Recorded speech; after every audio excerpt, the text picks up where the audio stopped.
We were woken this morning here by loud explosions. Is it your view that the Russians are intent on taking this city and removing President Zelensky from power? It's definitely our view that the Russians intend to invade the whole of Ukraine. The nonsense they were spouting about the Donbass, and it were, as ever, with a whole series of dishonest claims, are not the case, and that's why you've seen a number of columns of Russian army entering the city from the south, from the north, from Belarus even, and indeed from the separatist region. But, our assessment as of this morning is that Russia has not taken any of its major objectives. In fact, it is behind its hoped-for timetable. They've lost over 450 personnel. And indeed, as you've said on your report, one of the significant airports they were trying to capture with their elite Spetsnaz has failed to be taken, and in fact the Ukrainians have taken it back. So I think, contrary to great Russian claims, and indeed President Putin's sort of vision that somehow the Ukrainians would be liberated and would be flocking to his cause, he's got that completely wrong, and the Russian army has failed to deliver on day one its main objective. Even so, the explosions this morning are getting closer. We're told Russian forces are making their way here, albeit with some resistance. If they do topple this government, do you accept that the West has failed Ukraine? Well, what I have said all along is that Ukraine needs its support and allies. The United Kingdom, Sweden, for example, Canada, and a number of other countries have stood side by side with Ukraine since 2014. We had Operation Orbital to help set up and train. We trained over 20,000 Ukrainian soldiers. We were the first country to deploy lethal aid to help the Ukrainians in Europe alongside the United States. And now we're joined by 4 or 5 other European countries, I'm pleased to say. But, the person who has failed to live up to all his agreements, including the agreements that he has signed as lately as 2010, or certainly the Russian Federation, has been President Putin. He's failed to follow international law. He's failed to respect human rights and democracy. But with respect.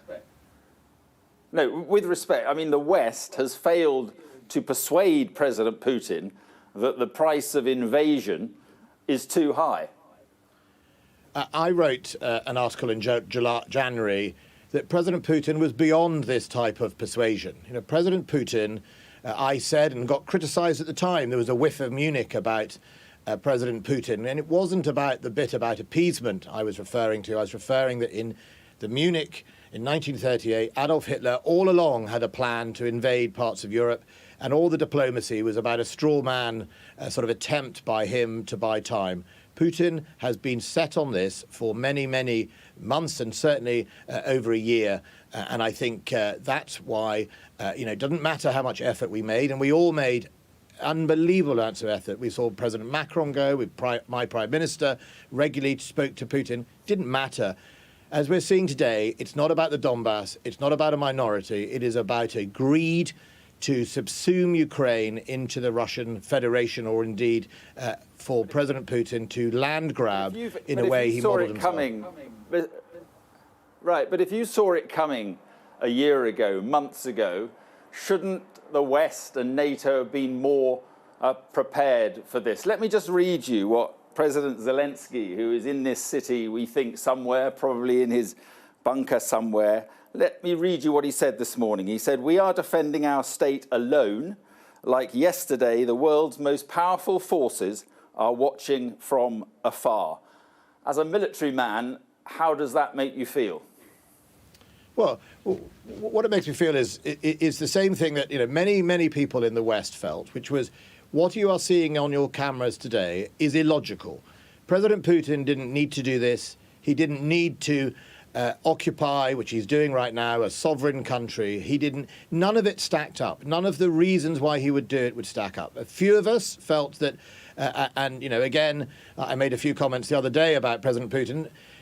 He's not doing something that's logical. He's doing something that is about his ego and his legacy. So, the West will act in accordance... Sorry, I'm talking about the West, though, Mr. Wallace. I'm talking about the West's response. Regardless of any NATO articles or rules, is there not a moral responsibility on the West to protect a democratic state from a paranoid autocratic dictator.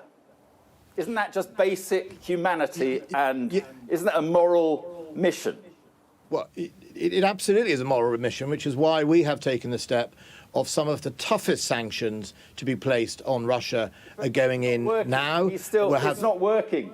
It's not working. The shells are coming in. The missiles are coming in. Hang on, as you say, President. Okay, so there are two other options, Mark, which is if you think President Putin is absolutely, irrational, tyrant, etc., and all those things that you have just said, which many of us do think he is in a position that is beyond logic, beyond respect of other sovereign countries, there are a number of ways to stop him or make it cost him. One is sanctions. One is to help the Ukrainians defend themselves, which is lethal aid, which we did alongside the United States quite early on, and training. We announced over a year ago that we would be selling ships to Ukraine with missiles that would allow them to defend their ports. We have done a lot. The third option, which is the option that I've been quite open about, just to interrupt on that one. How are you going to get any more military aid into this country if it is controlled by the Russians? They will control the airspace, they will control the borders, and they will control the sea borders. How do you get any more military help to help this? It's not going to happen, is it? Well, I'm not going to tell you, with all due respect, how we're going to do these things, because that would put at risk the lives of the people that we are supporting, and indeed, other people. So look, what I would say is... So the military could come in? So we could have the military coming in? No, I didn't say military. I said we could support... I didn't say the military. Stop jumping to lots of things. I said it is perfectly possible on a country that is the size of Germany and France put together with 44 million people.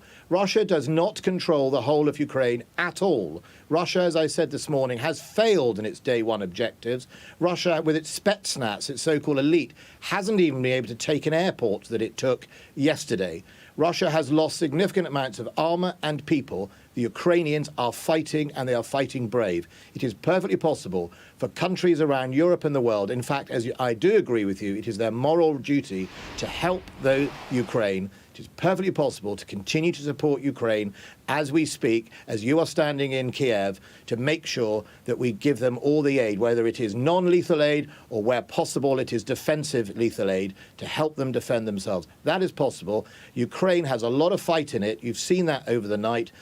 President Putin is not getting it the way he wishes it to do, and he's currently got forces that far outnumber Ukraine. But it is possible. But I'm afraid I'm not going to go on national television and describe how we will help Ukraine, because to do that in a war footing scenario is to put people at risk. Right. OK. This is an unprovoked and completely unjustifiable attack on a democratic nation. Does that, in your view, amount to a war crime? Well, it certainly amounts to a breach of international law in anyone's definition. And what happens on the ground is the responsibility of the Russian Federation. We summoned the defence attaché to the Ministry of Defence yesterday. I made sure he was reminded of his obligations under the Geneva Convention. The track record of Russians in places like Chechnya is not good. But nevertheless, those commanders, whether they are senior or junior, will be held responsible. And in this day and age, the good news is we know who they are, and we can find out who they are should they commit war crimes. And we will pursue them no matter what happens in Ukraine. The West will pursue them. The United Kingdom will pursue them. And President Putin, who has done this, he has to fail. Whether he fails militarily or whether he fails for the rest of his reign, so to speak, in Ukraine, he has to fail. He has to fail because he is fighting our values, and he is fighting all the human rights that we stand for. And I don't know whether he'll fail in Ukraine. We will do everything we can to make sure he does. But if he doesn't, he needs to fail after that. If you are going to track these people down and you're going to hold them to account, does that mean we will see President Putin in a war crimes court? Is that what you would like to see? And do you think that will ever happen? If President Putin commits a war crime, then just as I do, if I were to commit a war crime, I should expect to be held to account. But, what we're saying at the moment Isn't this already a war crime? Well, I'm not, I'm afraid, an international lawyer. I couldn't tell you the difference between breaking international law insofar as directing your forces to invade another country versus a war crime, e.g. things like genocide and indeed, torture and etc. So I wouldn't want to speculate the differences. What I would say is he's clearly broken international law. He's occupying or trying to occupy a sovereign country who made one mistake. In his eyes, their mistake in his eyes was not to choose the Kremlin as a way for their future. And that's all they have done. And as we see on our telly, President Putin's response to that is ultimate force, destruction, lots of civilian areas bombed. And we must all never forget that. OK, and just finally, are you more convinced now than ever that Putin has gone full Tonto, as you put it, that he's irrational, lost his mind? I certainly think what he is doing is deeply irrational. I certainly think he has gone full Tonto, if that's what what I said the other day and talking to some soldiers. No one else in their right mind would do what we are seeing on our telly screens today. No one else would impose their will on another sovereign country with all sorts of concocted conspiracies and very bizarre readings of history, unless somehow they were acting deeply irrationally. But that's no comfort to the people of Kiev. I spoke to my defence counterpart only a few minutes ago, and we spoke to them last night, myself and the Foreign Secretary. Our Prime Minister is going to speak to President Zelensky, and we will keep on going, supporting the people of Ukraine.